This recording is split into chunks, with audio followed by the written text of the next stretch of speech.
Hi, in this video we're gonna simulate the spreading of the branches of a tree. In this case I'm using a low resolution tree for real-time playback while I'm recording this video, but the same process can be applied to any kind of tree. Now let's analyze what's happening here. I have a growth animation. So if I scrub, I have a growth animation. And then the branches are spreading. Now notice that if I go back and forth, the animation of the spreading is not really playing properly, and that is because the simulation is not cached. So if I cache the simulation, if I scrub back and forth, I can actually see the result displaying properly. Of course, the caching is also required whenever I'm rendering with motion blur. Otherwise, the rendering will not take the animation into account. Okay, so here the new factor that I want to showcase is the simulate branches. So for this, I'm going to start with a new file and create a forester tree. And I'll work on the default tree over here. What I'm going to do first is animate the growth of the tree. So I'm going to reduce the growth to 0. I'll set a keyframe at the beginning, and I'll go to frame, say 20, and I'll set the growth value to 1. I'll set another keyframe and I'll play, and this is what I get.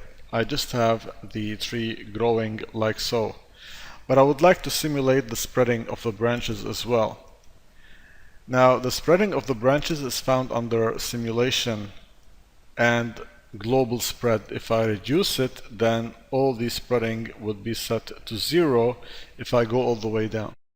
So what I want to do is simulate the spreading going from 0 to 1, but also have some springing effect applied. So I'll start off with a value of 0, and I'm gonna start the spreading, say at frame 10. So I will set a keyframe for the spread, and around 22 I'm gonna set the spreading to 1 and set another keyframe. If I rewind and play, I get a very plain looking animation because there is no springing whatsoever. So what I want to do is simulate the springing just by clicking on simulate branch spread. So whenever I do that, right away I get springing happening. Now I would like to control the weight of the spring or the heaviness of the branches, and this is done with the spread springing value. I'm going to set it to 0.05, and this will give more weight to the branches. Now I want the springing to last a bit longer, so I'm going to reduce the damping effect. So I'm going to set it to 0.1, for example, and this will leave the springing happening for a longer time. Now I'm going to select the tree and have the spreading start earlier and finish also earlier to see what kind of result I get. Okay, so it looks much better now. And maybe I'll let it start even earlier, a couple of frames earlier. Alright, so now it's very smooth and nice. Okay, so what I want to do now is add some wind before I create the simulation. So I'll go to Hyperwind and check the wind to be on and press play. I don't see much difference now. I'll increase the global wind multiplier, but of course I have to increase the speed, and I will reduce the strength to 0 so that the branches will animate in place. Alright, so now this is a good thing that I have. Let's set this to say 3.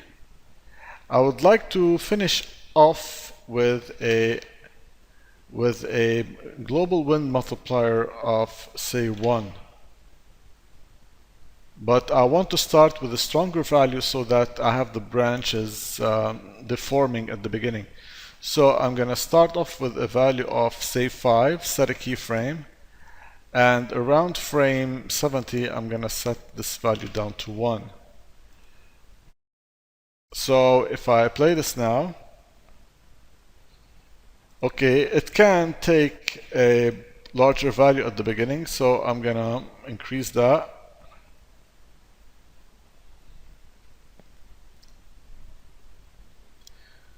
Alright, and maybe give it an even stronger value, see what I get at the beginning.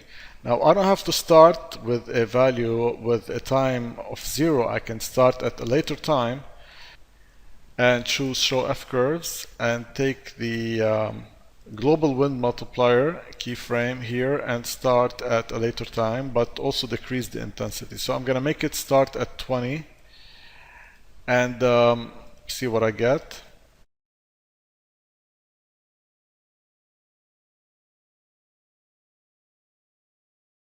Alright, so this is how I simulate the spreading of the branches using the simulate branch spread section inside my simulation tab.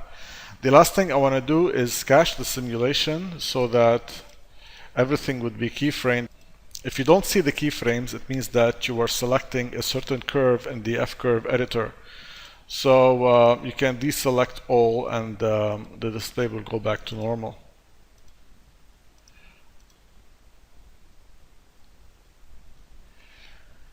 Again, this is how I simulate the spreading of branches using the simulation tab.